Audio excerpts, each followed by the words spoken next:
Hey, family, and welcome back to Her Reality Check. I am your host, Madison Johnson, and you already know the tea.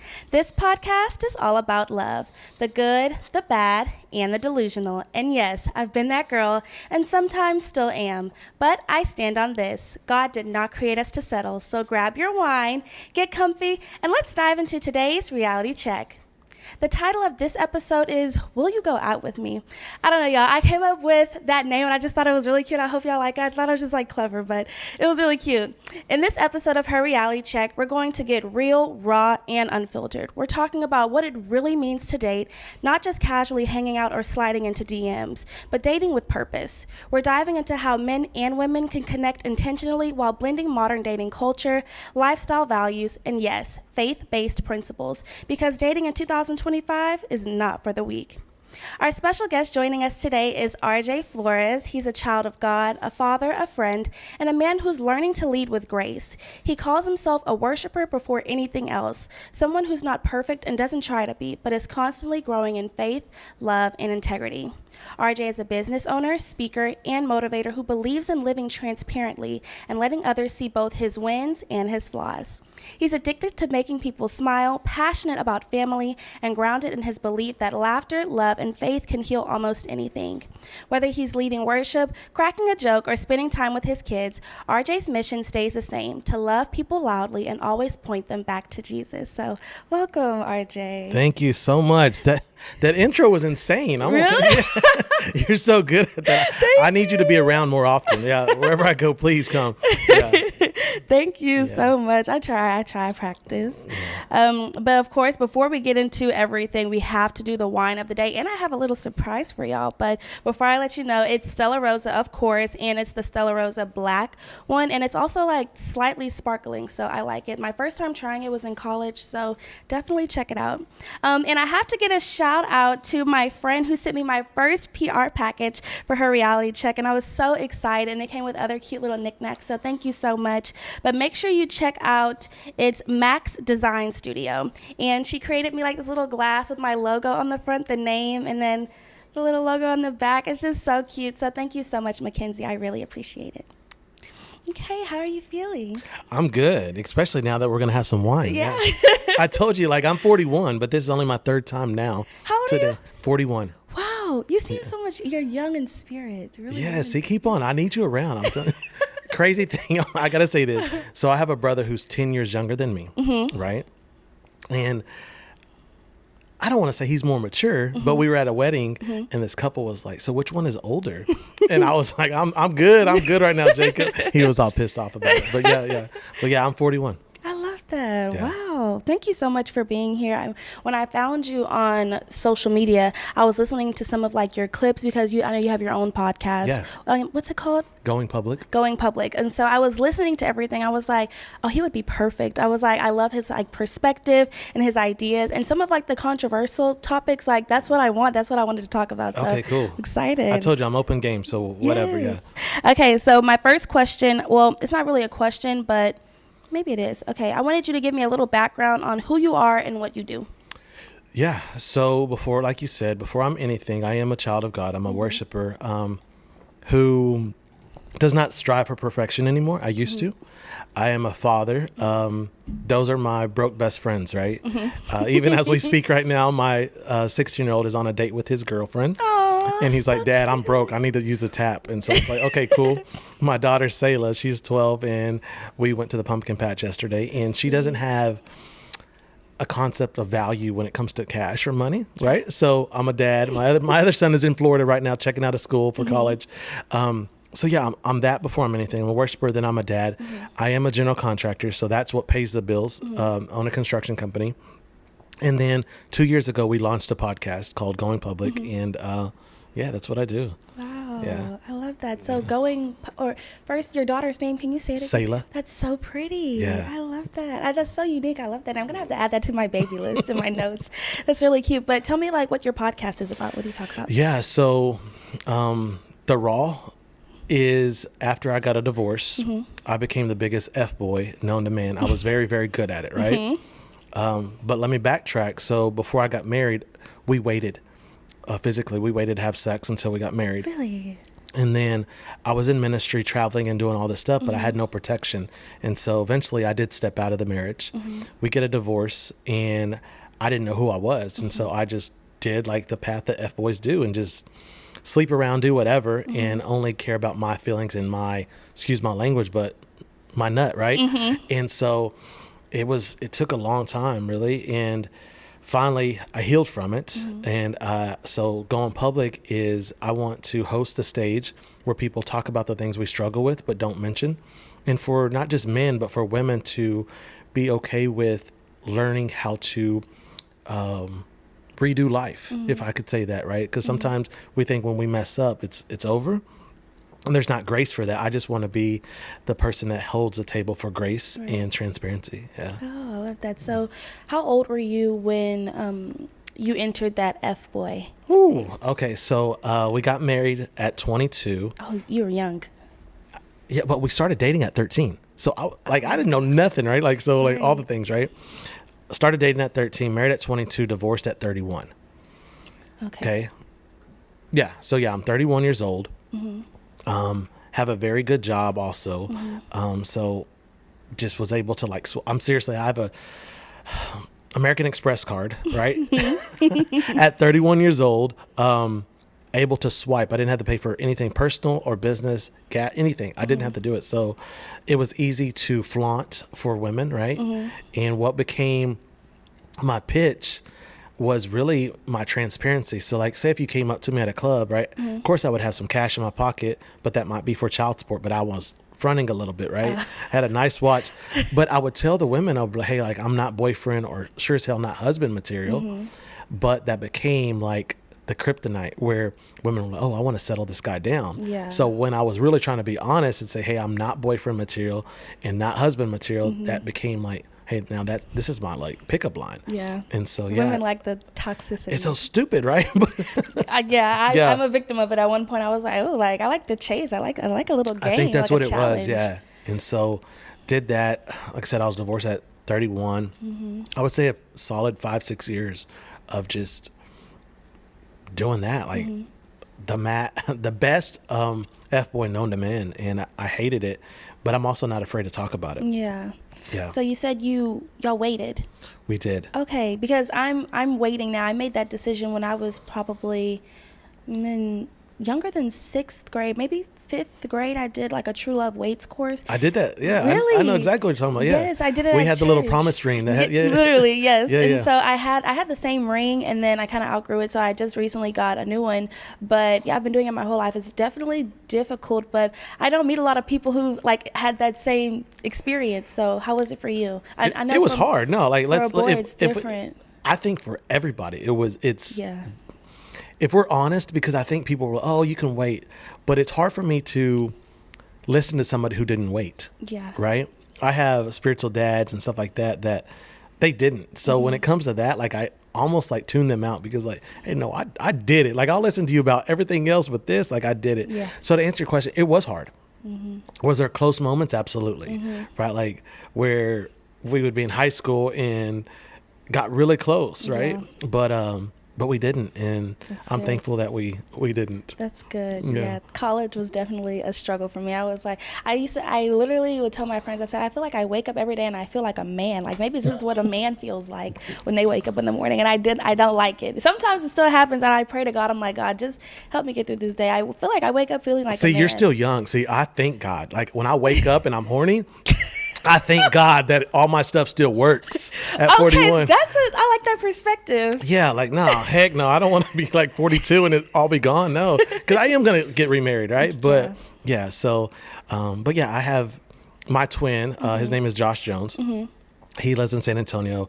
And like I was telling Samuel, we're about to launch a nightcap to go in public called In Between the Sheets, right? About what men struggle with in between the sheets, like in bed. What are we thinking, right? Yeah.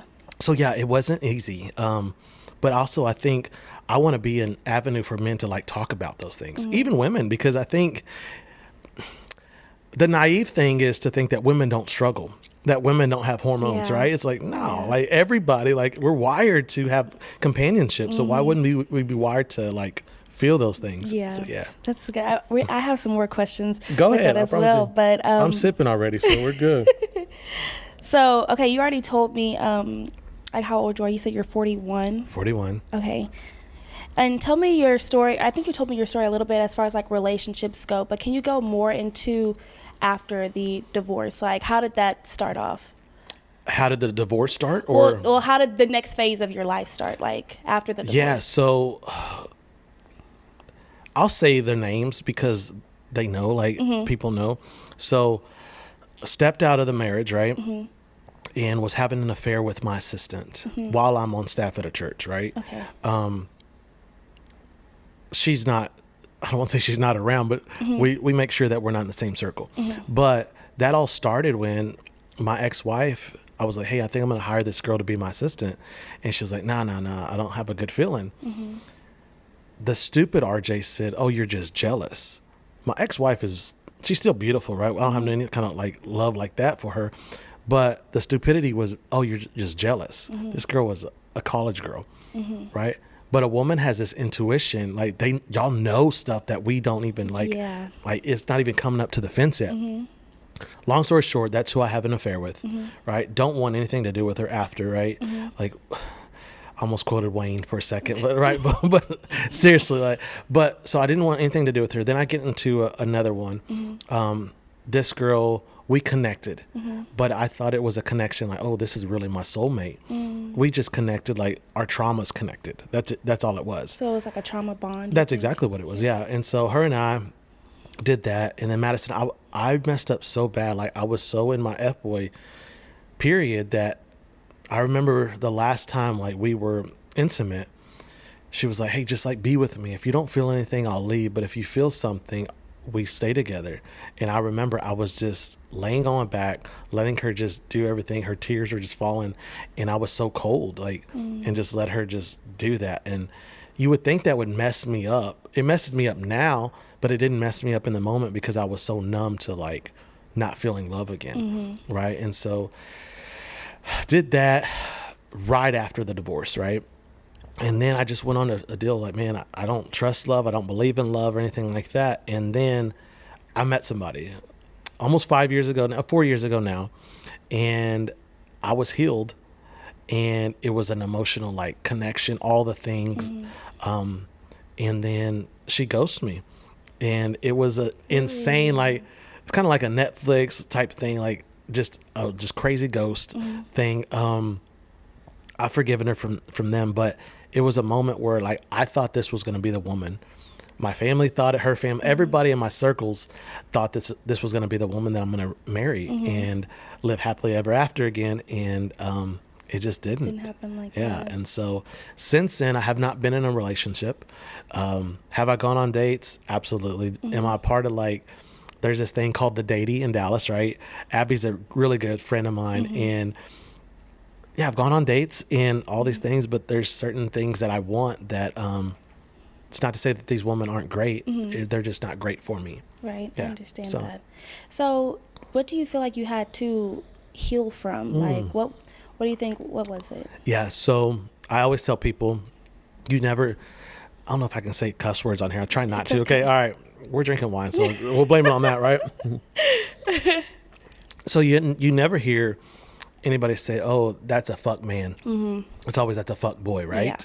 So take that concept, and I had to learn that I had to heal from the child wounds that I had, right? So I seriously had mother wounds that, as a man, it's not something you post on your Hinge profile. It's just not sexy, right? To tell, hey, I have mother wounds, right?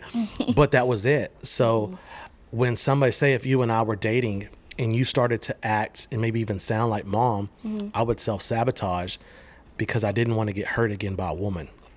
So in my F-boy days, I was seriously trying to get validation from a woman, but I was really violating them, right? And so I had to learn to heal from that. And so my whole thing that I have, of course, gone public, but also do some mentoring for men, it's heal the boy. And so I had to learn to heal the boy before I could get the man.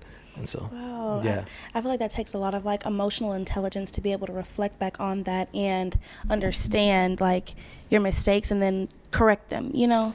Right. I think that's what it was like, because everybody, like in the dating world, right? I heard this just recently. The biggest idol in America is dating, right? Is because it's some form of love, right? And so I knew I wanted love, right? But I didn't know how to even like navigate that. All I knew how to do was manipulate it, right? And so I had to learn that I had to understand that there was some trauma and how do I get to it? Because a lot of times in dating, we say, oh, man, these girls are hoes or they're crazy or they're not loyal or whatever. But we're the common denominator. And so that's really where I asked God, I was like, Lord, show me, like, search my heart. If I really want love, search my heart so that I could represent you well. And so when I started to say that, Madison, it was, God, show me how to represent you well as I pursue women. And that's how he took me to the place of my deepest hurt was the mother wound. And so I had to like heal from that and understand that it's not a mistake if it happens multiple times. It's a behavior, right? And so healed from that. And now I'm where I'm at now. That's so good. Yeah. My mom actually, she sent me a video the other day and we were talking about it. I'm going to try to explain it correctly, but he was talking about how like a man is supposed to, of course, a man finds a woman, finds a good thing, but it was saying like the woman has to be so rooted in God that the man has to find God to find this woman. So he has to see God. I know exactly what you're talking about. So it was on, I don't want to say it was on our pod that she saw it, but a friend of mine, Jeff, so I'm pursuing this person about a year ago and he sends me something that I had never seen before. And it's not so much scripture, but it's kind of like notes from scripture, right? And it says that a man must tap into God's presence in order to tap into this woman's heart. Yes. Right? Yes. And so that really changed the whole dynamic of how I did it. So I had to tap into the Father to understand what he says about his daughter. Yeah. Right? Ooh, and so, yeah. I love that. Yeah. I'm going to have to clip that. That's a good quote. I'm going to have to use that. I really like that. No, but when she showed it to me, it kind of like clicked something in my brain. And I'm only 23, but I like to have a more mature understanding of like dating, relationships, and just life in general. Yeah. I feel like it helps me connect to like different audiences and different groups. For sure. So when I was listening to that, I said, okay, this is my next goal. Like, obviously, I'm still working on building my relationship with God every day, and I'm not perfect. I make mistakes, but every day I want to improve a little bit. I said, but this is what I want, because I want to dive so deep into my Bible and understanding the word that's not really a focus for me. But when the right man does find me, it's because he was able to seek Jesus to find me. I said, that's good. So a friend of mine, Preston Morrison, has this quote that has become pretty viral. It says, my advice would be chase after God as fast as you can. And if somebody keeps up, introduce yourself. Oh, that's cute. Yeah. And so that would be my encouragement. So I'm trying to do the same thing, right? But I'm also like, I used to be so religious that I wasn't relevant. Yeah. Right? Does that make sense? Yes. And I don't want to do that. Like, because like, we all have a list of what we want our person to be, right? Like, we'd be lying if we didn't, right? Yeah. Right? But out of my 10, right, I only need her to be at 7 of them. And out of the 7, there's 2 that are non-negotiable, right? And some of them are not about the church, right? Because like, somebody's like, well, she needs to be like a 3 a.m. prayer warrior and all this thing. I said, like I don't know about that. Like 3 a.m. when she wakes up, I want her to be touching me. I don't want her to be reading her Bible, all these things. But I just think we have to like go after God, right? But also he says that delight yourself in the Lord and he shall give you your heart's desires, right? So I think we've made dating and like marriage so complicated. And I think God is just like shaking his head like, come on, like I didn't make it to be this complicated. It's simple, really. Yeah. So, yeah. So you said that about a woman waking up, a prayer warrior at 3 a.m. It brought me back to like Proverbs 31 when I was reading it, because I kept hearing people mention it. I said, okay, let me go read this for myself, because I'm a strong believer in like not listening to other people's interpretation, but like going to find it for myself so I can get an understanding like directly from Jesus. So I was reading and it was like she wakes up before the sunrise. I was like, ooh, like that's not doing it. I hadn't done that yet. And they're like, she like stays fit and she's cooking and she's clean. I was like, ooh, I need to learn how to cook. I said, I can keep my space clean, but I don't like washing other people's dishes. I said, okay, I have room to grow. I said, but you know what? It's okay because I'm young and I have time. But definitely when I read that, I was like, I'm a little far from Proverbs 31, but that's the goal. That's the bar. Okay. So my next question, you mentioned it a little bit, but you said you're currently dating right now. How's that going? It's going. Yeah, it's going. So when you're, let's make sure I'm single, right? Like that is a term, single, right? Single is not single. Single means you can't answer whoever calls you anytime, right? Yeah. But when you're single, whoever calls you, you can answer, right? You don't have to answer to anybody else. So I am. And so when you're single, you can date and go on 7 different dates every day of the week, right? But I don't know that it's ethical. I don't know that it's like cool. But I have a spiritual dad, and his name is Tim Ross. He's not associated with what I'm about to say, but because I'll get in trouble and he'll get canceled. But he says that he told me this. He was like, when you're dating, it's seriously like if you're hiring a manager, somebody who is going to be in a prominent position, you do want to take applications. You want to read their resumes. You want to have one-on-one interviews.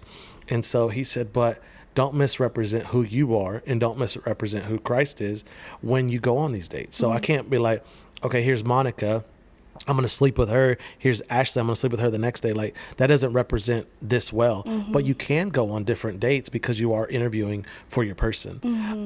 So, I like that. So to answer your question, what is dating like? It's different. It's, I'm 41, right? So it's different. I got married at 21, 22. So I've been out of the game for a little bit, but I think right now what I'm learning is I still need to grow. But I'm also learning that some people like to try to heal in relationships before getting into a relationship, right? And so a lot of them I've come across are still broken or they're bitter. Or for me, a red flag or an ick, right, would be if we're on a date and you start just blabbing and venting about your ex. I'm like, oh, She's stuck on him. Yeah, I'm out. Like I'm all the way out. But the latest one, I was into this girl. I kind of still am, but I'm not because I'm a church boy, right? And so I'm there, and she has this voodoo doll, and I'm like, I'm freaking out. Like I'm like, how did I not see this, right? Oh my gosh. And I can't tell you where I saw it, but it wasn't at her house. It was somewhere public, right? Okay. And because I don't want to give away who she is, and I didn't have the guts to ask her, and that's what I'm going to encourage men and women to do, is when you see something that doesn't sit well with you in the dating world, go ahead and like speak it. Yeah. Right. But it bothered me so much. So when I got into the truck, I texted her and I was like, hey, what's up with this voodoo doll? And she said, a client gave it to me from New Orleans. And I was like, oh, I'm not about that. Yeah. And she's like, well, I could put it up when you're around if it bothers you that much. When you're around? Yeah, it's right. You're catching on to what I'm thinking. But so I said, it's not about putting it up. It's about throwing it away from me. Right. And she was like, do you believe in that stuff? I said, I do. And so she was like, oh, I don't. And so it was that, like, holding myself accountable to what I want. If I want my 7 out of the 10 and 2 of those non-negotiables, one of those is a God-fearing woman. Yeah. I can't be okay with this just because she has physical traits that I really like. Right. And so, yeah. Wow. Like this just happened like 2 days ago. I think I'm stuck on that because that would like send chills through my body because I'm very like serious about things like that. When I see some people, they say like they're spiritual, and I tell them to be like very careful when you get into like those kind of things. I know like crystals and things like that have become popular. I'm like, all of these things that you're using to say to do this, I'm a firm believer. I don't need any of those things. I just need Jesus. I just need Jesus' protection. Yeah. So that would have kind of so I have 5 sisters, right? So that kind of to tell you kind of who I am, right? I grew up, I didn't get a brother until I was 18 years old. We adopted him. That's a different story. But so when I see the voodoo doll, I text the siblings group up, like, and they're like, hell no, like, go run, get out of there. And of course, one of my sisters, shout out to my sister Jessica, she's like, were y'all physical? I was like, She's like, thank God, like, because of like everything that could have been inside of you. Yes. And so we weren't, but I wanted to make sure that I didn't leave that girl with no words. Like I didn't want to ghost her. Yeah. And so I just told her, like, for me, I want to see her walk in blessings because those things carry curses. And for me, like, it's a no. So then I hit my twin Josh up, and he was like, yeah, you did the right thing. I said, but I still think about her. Yeah. And I still haven't deleted her from IG, right? Like, and he was like, so like what? Like, if she says she threw it away, would you like try to like reconnect? And I said, no, I think until she says something to this degree of, hey, I'm kind of new in the faith. Yeah. It's about the mindset. Yeah. Yeah. Can you help me walk through this? And I wouldn't personally walk her through it, but I would get her in connection with some of the friends that are females that know what they're talking about. So, see, I have two comments. I'm going to go back to one of them, but I agree with that, because in my past relationships, we were talking about earlier, like healing, you have to heal beforehand. I wanted to heal people. Like I wanted to like help them and walk them through. And so when I would get in relationships or start talking to people and they're like, oh, I'm not really close with God, but like I want to get close, I'd be like, okay, we can do it together. And then it got to the point where I was like, okay, I do feel like I deserve to have someone that can kind of already meet me where I'm at or teach me something. I don't like to feel like I'm always the one teaching and bringing someone to like where I'm at, because at the end of the day, like, for one, I don't want to feel like you're doing this just to be with me. I want you to have your own personal, intimate relationship with God, and it's because you want to, not just because of me. And then two, that's not my job to be your person and like your teacher in this way. Like, I don't think I can do that for you. So I've set those boundaries with people that I was talking to. Hey, we can be friends and I can help you and I can walk you through it, but I don't think it'll be a romantic relationship, because that was a big thing for me. And then the second thing I wanted to mention, because you're telling me this story, it brought me back to like my non-negotiables as well as like a man of God.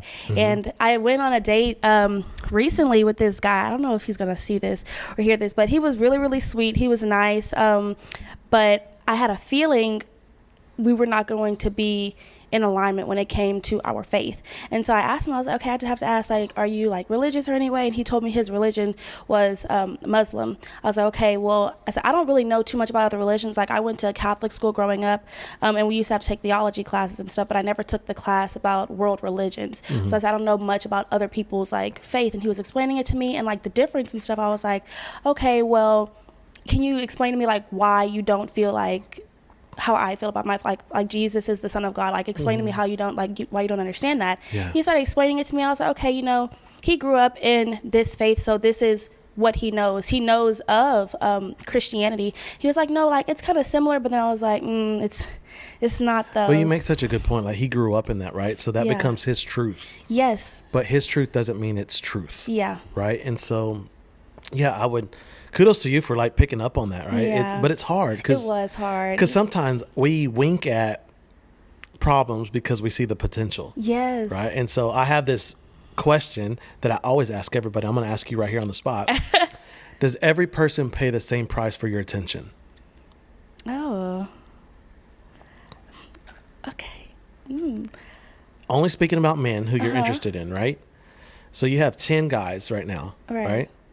One is like super hot, every woman's dream, 6 foot, 6 figure, all this guy, right? No personality.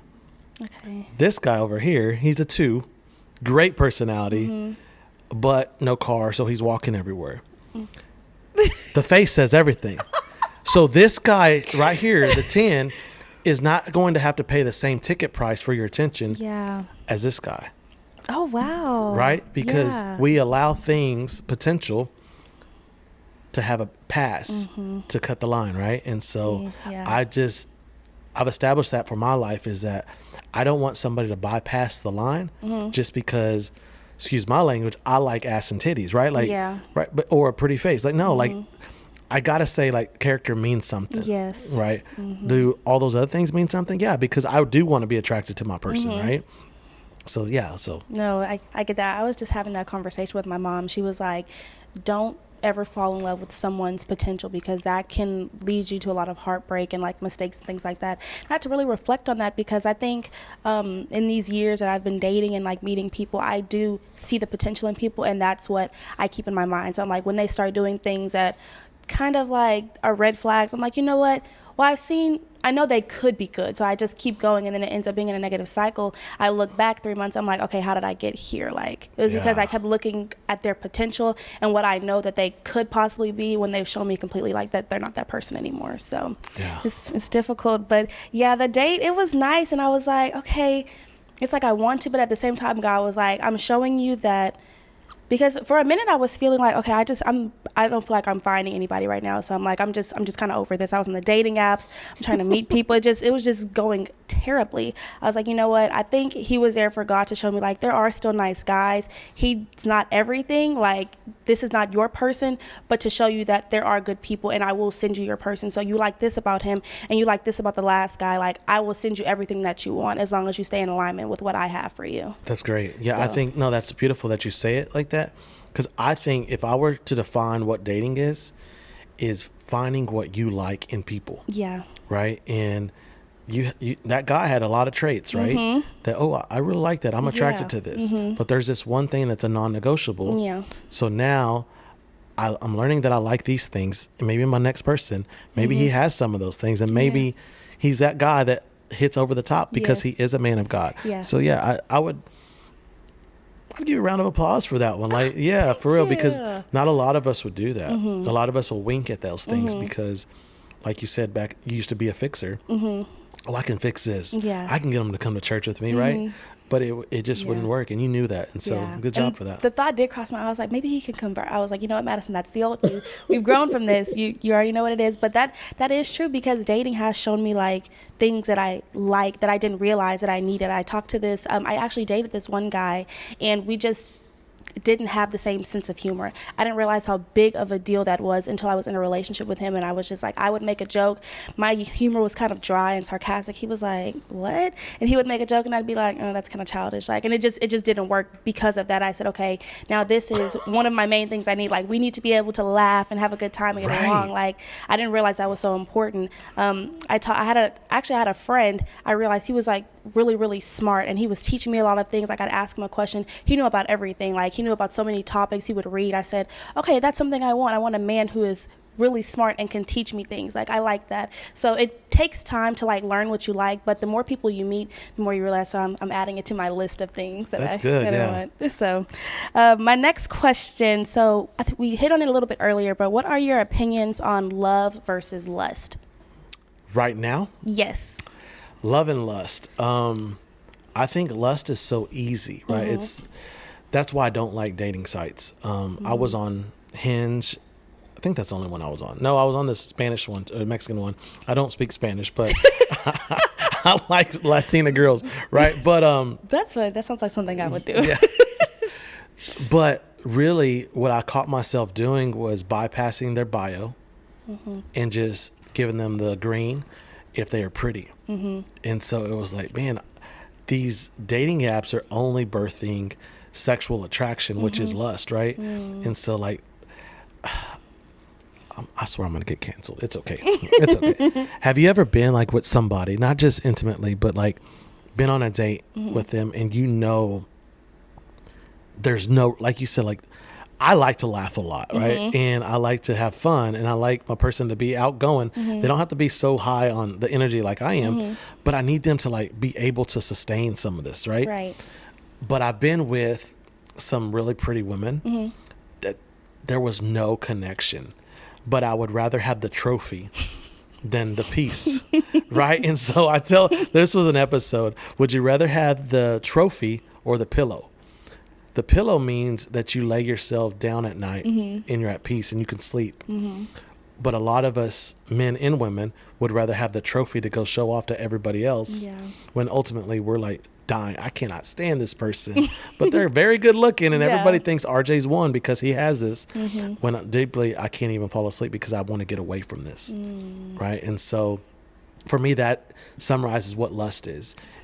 Lust is allowing yourself to only see what you think people want you to have. And love for me is someone who doesn't have to, like, even elevate my peace. They just can't take away from it. But this is the person who becomes a part of my daily. Someone who, whether it's good news or bad news or no news, and just, hey, did you hear about what happened? Did you hear, like, whatever? That's the person I want to run to.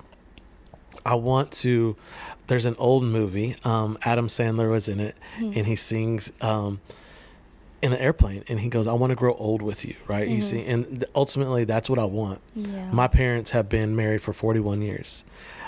Even in my F-boy days, they are the only relationship that gave me hope that love was still real. And what I've learned is to observe mom and dad. Like right now, as we're speaking, they're headed to San Antonio. It's mom's birthday weekend. Aww. And they let it be known to me, because we talk like this in the Hispanic culture.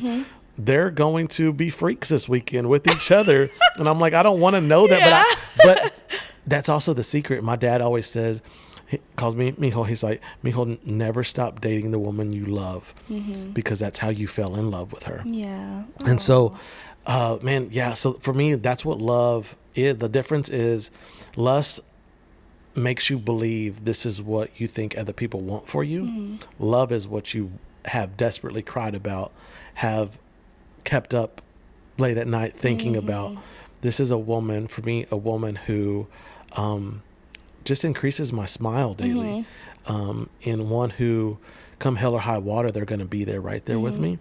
But also someone that I want them at every single moment of my life. I want them there, right? Like, I used to not think that your love should be your best friend. But my mindset has changed at 41 is, I think, because I never will date somebody that says, hey, let's be friends first. I don't believe in that. Yeah. So I always say, I don't believe that my future wife wants me to have any more friends that are women.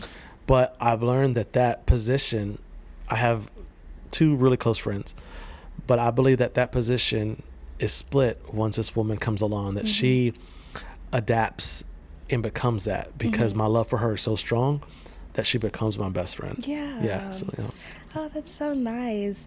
I definitely needed to hear that, because when it comes to lust, it's like hard to navigate it sometimes. And sometimes it's hard for me to tell the difference between love versus lust. So I'm like, okay, when I think of this person, what am I thinking about? If I think about being like physical with this person, or am I thinking, oh, like this is someone that I can like be with, like I like having conversations with, I could marry this person. So that's kind of how I've been trying to navigate it. It's definitely something I'm praying about, kind of to decipher between the two, but it's also hard while waiting to kind of get out of those thoughts too. So sometimes I feel like it's like a lust cloud over my head. Right, especially if one of your love languages is physical touch. Yeah. It's like, Lord, like what? Like, like, did you not pay your cell phone bill? Like, what's up? Like, are you not getting these? But how I wanted to say this to you is, when I was 18 years old, I worked at a bank, and they taught us how to catch counterfeits. And you would think that they would give us all these counterfeits, right? No, they taught us through the real thing, like knowing what it smells like, what it looks like, all these things. So when a fake one comes through, it's easily detected, instead of the vice versa of, okay, let's practice on all these fakes and then see when the real one comes. No, it's like, so lust is a lot like the counterfeit, right? It looks really close to the same thing, and sometimes it sounds like it, right? But once you get up close, you can't have those conversations with lust. You only have physical with lust, right? If you're wired like I am, I want to be able to do absolutely nothing with the person that I fall in love with, right? Like, can we just like sit and like enjoy each other's presence, or do we have to be physical for me to like you? Okay. Right. And, but that's hard, right? Like you're saying, because I am a physical guy, right? I like that. Like, I only blame God for that, like whatever, right? But if that's it, like, I want to be able to, because I believe women are wired through emotions before they're physical. Right. So I want to be able to, this is going to sound corny, right? I've just said it through my head. I want to be able to make love to her mind before I make love to her body. Right. Okay, and that means I'm going to tap into everything that she likes and learn her, so that she is able to give me kind of what I'm desiring. But I think sometimes we tend to, as men, we give love to get sex. And women tend to give sex to get love. Does that make sense? Yeah. And so I've heard that's just the difference of kind of where I'm at. Yeah, because when I was in college and talking to different guys, and I'd be upfront. I'm like, okay, sometimes I'm not gonna lie. Sometimes I would kind of hold off on the whole waiting thing, and then I'd like vaguely mention it. I'd be like, yeah, I'm just kind of not. They'd be like, oh, what'd you say? And I'd be like, oh, I'm just not having sex. And they're like, oh, like nothing at all. I'm like, no, I'm really trying to wait. And like I would kind of kind of downplay it a little bit. So, because I didn't want us to stop talking. I know that will be a reason that a lot of people like stop talking to me in college. But eventually I got to the point where I was like, hey, I'm going to be upfront about it. But when I was, they would say like, oh, okay, I'm fine with that. But then I'd find out they're doing things with other women. So I would kind of be like, okay, so why would you tell me you're okay with it? And then you would go and do this. But back to the point that you were saying earlier about the prize or the pillow, when I was at Grambling, I was Miss Grambling. So I was like the highest student leader there. So I was an ambassador for the school. So we kind of like the queen of the school, if that makes sense. So I was like at all of these speaking events, these engagements, things in the community. Like I was very well known with the students. And so a lot of people would like to be like, oh, I'm with Madison because I was Miss Grambling, and it was like a status thing. So I think they would say, oh yeah, I'm okay with all of these things. But then in reality, they really weren't. They were going to do whatever they wanted, but in public, they would want to be with me. And so that was kind of hard navigating. So I had to kind of slow down with like the dating and talking to people and things like that. But it's hard when it comes to lust. So, but on that topic, I want to know, you waited before you got married. Do you feel like sex is needed now in a dating relationship, or would you still wait? That's a very good question. Like you kind of stumbled me right now because I fought this, and I still fight this right now because I think in the capital C church, the big church overall, this is something that's not talked about. We all hear, okay, wait to have sex before you're married. But what happens after marriage? Like if you get a divorce, like what happens? Like there's this big old gray area. And I just told somebody this. For me, if I'm really going to say I'm going to wait, what does that look like? Right? Because I also believe, I'm going to put this down because we're about to talk. Okay, we're about to talk. So my ex-wife and I, we waited. And this is maybe too much. And God, please hope that nobody's watching. That needs to be watching. We, because we didn't know, we weren't educated in sex. So sex was terrible, right? And even like, I'm just going to say it, like even when she was trying to please me, this is going to sound absolutely insane. She would make me put one on before she pleased me. I'm like, what? Like, what? But I didn't know better, right? And I think that's the beauty of why God wanted us to wait, is because then you have nothing to compare it to. Yeah. Unless you were like me, who was addicted to porn before marriage, right? And so I knew what it like should kind of be like, right? So we didn't connect physically, and that was insane. But also, we were young, right? I told you we were 13, 14 when we met. And then we get married at 21, 22. We have this connection, this puppy love, but we don't have like a chemistry physically, right? So to answer your question, do I think it's important? I think it's important in dating. I don't think it's important in dating, but I would like to know. Oh, gosh, I'm struggling to even say this. I would like to know that there's chemistry, because physical in sex is very important in marriage, right? I don't think it's important in dating, but at some point, like, I would like to know. But also, I don't want my person like trying out guys either, right? Because like the ultimate thing is, damn, I don't want you to have a high body count. Like I don't, right? When we say like it doesn't matter, it matters. Yeah. Right? It matters. Like one of the biggest things I ever did terrible was after my divorce, one of those girls that I asked what her body count was. And then she was honest and told me. And then my mind went crazy. I wanted to know how many times per count, right? This is insane, right? Okay, so this is your number. How many times with this one? And she was so honest, but I didn't know the question I was asking. Yeah. So once she answered, I never saw her again the same way. I couldn't do it. So go back to like what you said. Is it important in dating? I think what's important is being true to who you are first, right?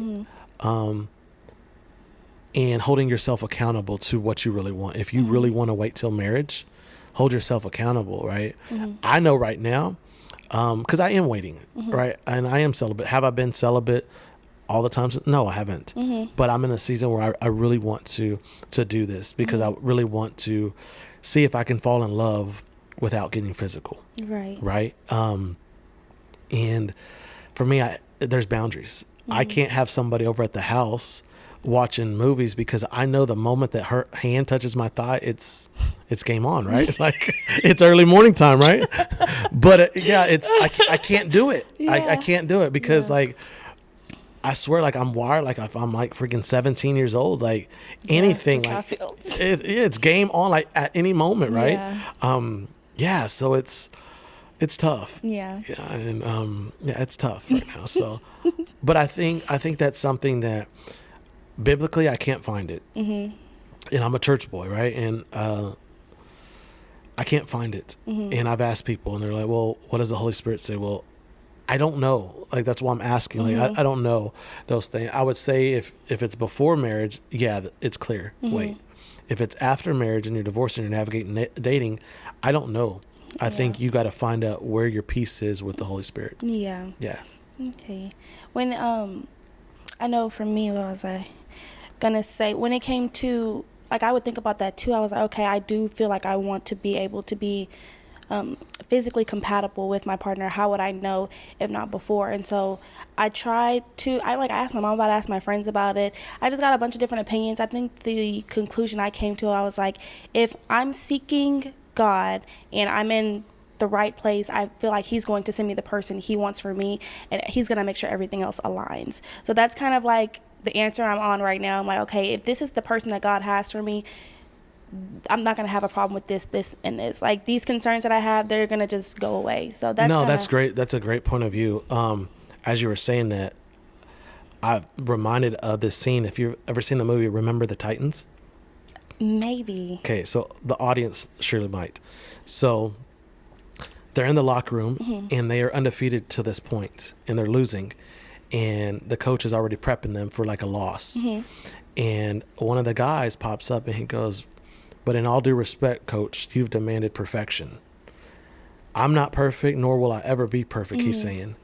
"But as a whole, this team, we're perfect. Our record is perfect." And so I kind of want to change my answer. I think I want to say this because I truly believe it now, is that as a couple, maybe you guys haven't waited in the past, right, with other people.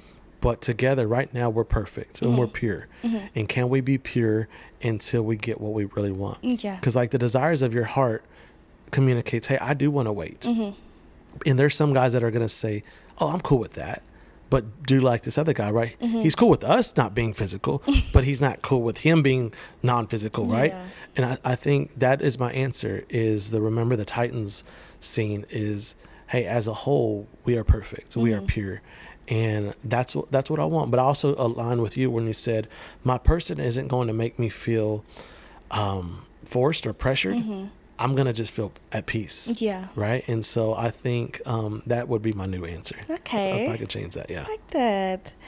Yes, it's challenging, but I definitely feel like it's going to be worth the wait. At least that's what I keep telling myself. So hopefully. So what do you think is the key to making a relationship last? First is being yourself, right? I think a lot of times we are trying to become who we think people want us to be, right? And so we wonder why they ghost us, or we wonder why they stop talking, or whether it's because, you know what, they picked up on the counterfeit, right? 6-9 months later, oh, you're RJ, this ain't you. Yeah. Right? Because we can't sustain the fake. Only fake for so long. Right, because it's exhausting, right? You can only be clean so much until they come into your house and they're like, oh, I thought you were clean. Like, oh, your socks are everywhere, right? I think it's like holding yourself accountable, truly being yourself. Like everything that you are, be that. And don't be afraid to be yourself because you're afraid that this person won't like the honest you, right? And then don't stop pursuing. I think I have a daughter, Sayla's her name, she's 12. Since I can remember, every Saturday, whether she's at her mom's or whether she's at my house, she always gets flowers. Aww. Every single Saturday, like clockwork. And if I don't give them to her at a certain time of the day, she'll hit me up, Dad, like, where's my flowers? Even if, right? But it's because I want her to not be impressed if some man comes up to her, oh, here, these are this. Now you got to like do these. Well, my dad did that. Like, what do you mean? What do you mean? And so I have a saying with her is the way that I love her today is the way that she'll value herself tomorrow. And so what I'm trying to teach her as a woman is to be comfortable, having standards, but also being herself. Because I do believe that a lot of people, more so on the women's side, y'all settle because you're afraid that if you don't pick this one, you won't find anyone that's close enough. Right. And so the challenge, I think, is be yourself. But then, to quote my spiritual dad again, he says the biggest failure in relationships and marriage is not infidelity, it's not finances, it's uncommunicated expectation. Like, what do you expect from this? Like, what do you want? Because I think a lot of times we don't want to come across as like needy or insecure, so we don't say anything. I tell men this lately is that the biggest insecurity a man can have is the one that is a silent voice because he's afraid of being insecure. Right? So that's really insecurity, right? Like, okay, I don't like you posting all these things on IG, but I don't want to look insecure, so I'm not going to say it. That's insecurity. So be able to communicate what you want and what your expectations are. So that would be my keys to a relationship. Yes, I love that you said that, because that's what I've been trying to do when I meet new people. Like I said, I was doing the online dating. I've deleted the apps since then because it was just getting too crazy. But I've been trying to be upfront about everything, communicate, okay, this is what I want. These are my non-negotiables. If you're not going to get with it, then we really shouldn't waste our time. And they're like, oh, like, okay. I'm like, yeah, I'm very upfront. And it took time because, like I said, like the example you gave earlier, when you have like all of these guys, this guy has like all of the physical qualities. With someone that usually has all the physical qualities, well, let me take a step back. At one point, I didn't feel the way I feel about myself now. I didn't have the confidence that I did. So I didn't see myself, I feel like, how other people see me or how God sees me. So I was like, okay, this person wants to talk to me, like, okay, like I need to make sure I'm on my P's and Q's. But now I'm like, okay, well, this is me, this is who I am, like I'm gonna just put it all on the table. If he's just like the cutest guy I've ever seen, or if he's just like maybe average, or I'm like, oh, you know what, he's nice, I'm just gonna let everybody know the same thing, so nothing is a shock. So that's what I've been trying to do now, because I'm like I said, my person is going to love all of me, and then I'm not gonna have to worry about hiding this part of myself or like shying away from this. So that's what I've been trying to do, so communicate everything. Because I've been on dates, right, with I'm gonna toot my horn a little bit, right? I've been on a date with this kind of a well-known model, right? But I was so like not RJ that this is stupid, but I felt like I was holding in a fart or something, right? I was so sucking in and like not being myself, and like I was like, there's no way like she likes me because I don't like me right now. Yeah. But I was so worried about saying the wrong thing or doing the wrong thing that I killed the date, right? But it was like, but it's like the potential, because she is like gorgeous. I bypass no personality. Like, I can't do it.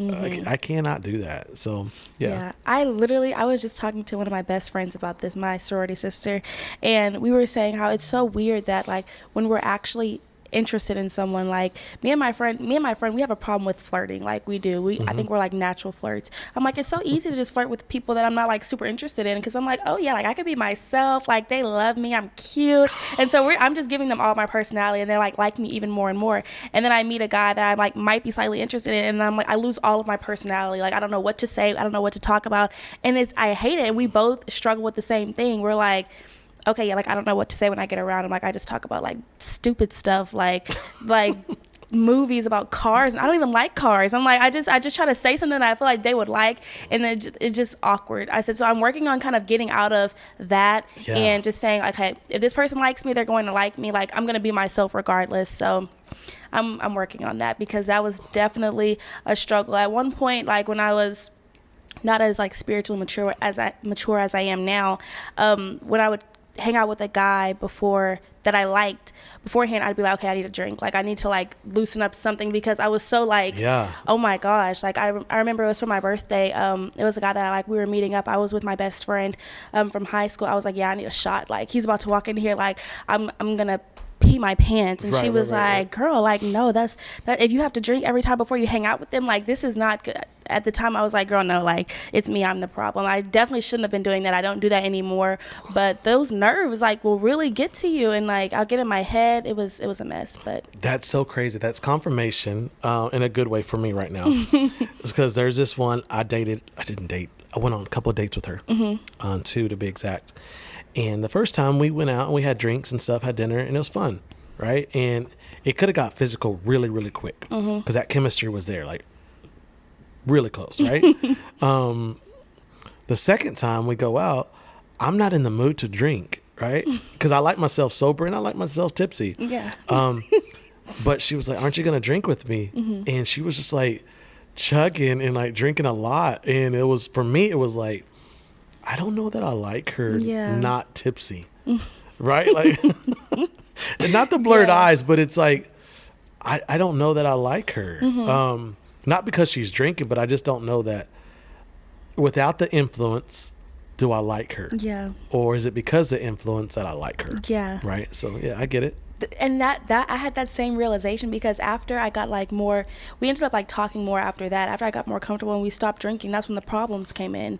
And like I'm sober, he's sober, and I'm just like, I don't know about this. Like, I think the drinks were their personalities, like, right? Yes. Yeah, no, I get that. I think the drinks were like it was a mess. I'm glad I got past that, because that definitely happened to me. I was like, okay, that's why I stopped drinking before like dates. And even if I do go out on dates and I get a drink, it might just be one, or I just won't get one at all, because I need to see how the interaction is like completely sober. That's important. That became a big thing in college too, because when I was in high school, I was never a drinker or anything. I didn't have my first drink until I got to college, and I didn't realize like how my life changed afterwards. Like after that, I was like, let's get a drink, to the point where anytime we're going out, we're drinking. That was never me before. So I don't want that to be the new me. That's so now interesting. I try not to do that anymore. I'm like, I want to make sure, I know I can, but I need to prove to myself I can still have fun and enjoy myself and be the same Madison without any kind of substances. So that's interesting. I didn't have my first drink of alcohol ever until 2 weeks after my divorce. Yeah, like my sisters took me to 6th Street, Austin, right? Yes. And they were like, we're getting you hammered, and beer is an acquired taste. And still to this day, I don't like beer. I don't like it. So we went everywhere on 6th Street, right? Drinking everything. And I'm like, oh, I don't like nothing, right? Like, give me just water or Kool-Aid or Gator or something. Until we went to a place called Coyote Ugly.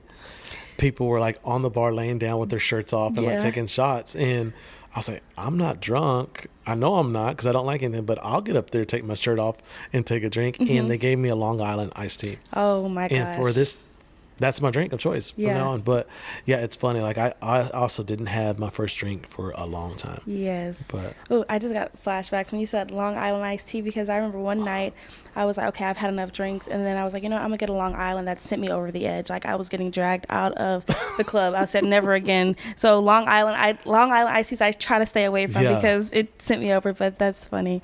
I have a few more questions, but what's it like dating with kids? Yeah, so for me, that's so crazy you say that, because my sister, once again, Jessica, she's my oldest sister. I have 5. She's 4 years older, so she's 45.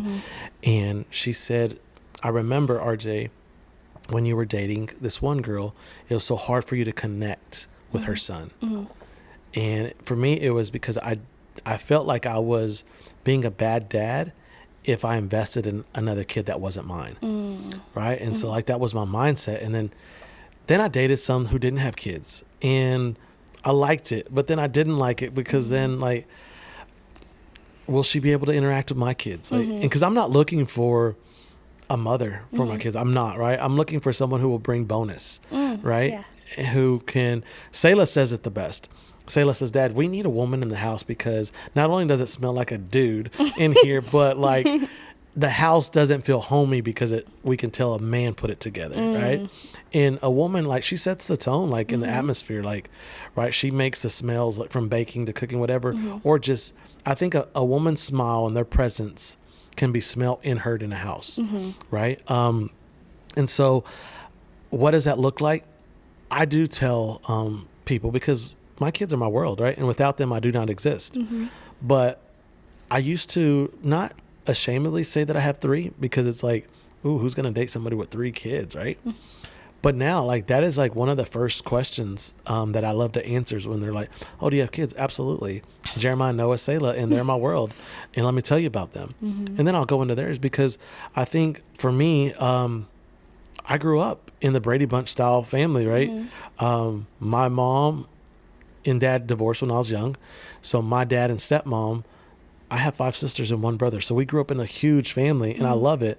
But I often wondered, like, how do you do that? Like, how do you love somebody else's kid? And I think it's when I fall in love with my person, I fall in love with everything that they have. Right. And so, so to answer your question, I like it. I like dating. And I would be doing an injustice if I presented myself without being a dad.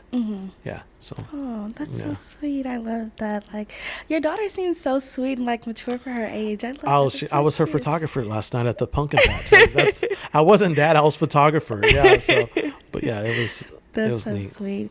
Well, we are getting closer to the end, but I have one last question that I feel like it would be good for my audience specifically to hear your answer. Do you have any advice for someone my age, like in their early 20s, mid 20s, when it comes to dating and meeting people?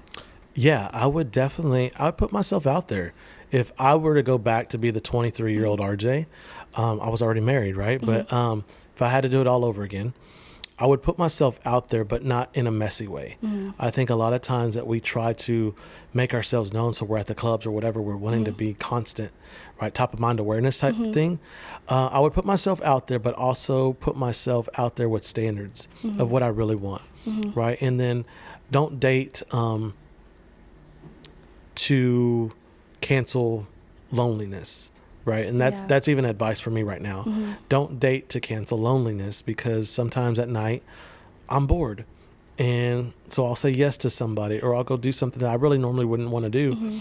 But because I'm lonely, I do it. And so I would tell a 23-year-old, put yourself out there with your standards that you want, hold yourself accountable, but also like fall in love with yourself. Yeah. Michael Todd has this book called Relationship Goals. And there's a chapter called Singleness, right? And he describes how a commandment is to love thy neighbor as you love yourself. But then he breaks that down and he says that a lot of people cannot receive love because they don't know how to love themselves. So their body and their mind and everything pushes it away because they don't believe that it's true, right? And so the final thing that I would say is learn yourself and fall in love with Madison, fall in love with RJ, because once you fall in love with yourself, you're okay with not having to be with somebody. And then when the right person comes along that loves everything about Madison, then you're like, okay, hey, my name is Madison. Yeah. Nice to meet you. Yeah. I love that. That's great. Oh, that's so sweet. Oh, okay. I feel like we could continue talking about these things for like hours. Like this was really good. Yes, I know my mom was going to love this episode, but unfortunately we are out of time. But thank you so much for this conversation. Like I needed to hear a lot of these things, and I know like the people who listen to this podcast will really benefit from it. So thank you so much. Yeah, thank you. It's been an honor to be on here. Yes, and thank y'all so much for tuning in to Her Reality Check podcast. Be sure to follow me on Instagram on my personal Instagram page at Madison_Johnson44 and Her Reality Check podcast on Instagram. And shout out to the YouTube channel. We just reached a little over 100 subscribers. And awesome. Thank you. Yeah, yes. Awesome. And so this is really exciting. I started this podcast. This will be my 9th episode. So I'm really excited for the future of it. And I thank you all so much for continuing to support me and be my family on this journey. So thank you and stay tuned for the next episode. Love y'all. Bye. Later.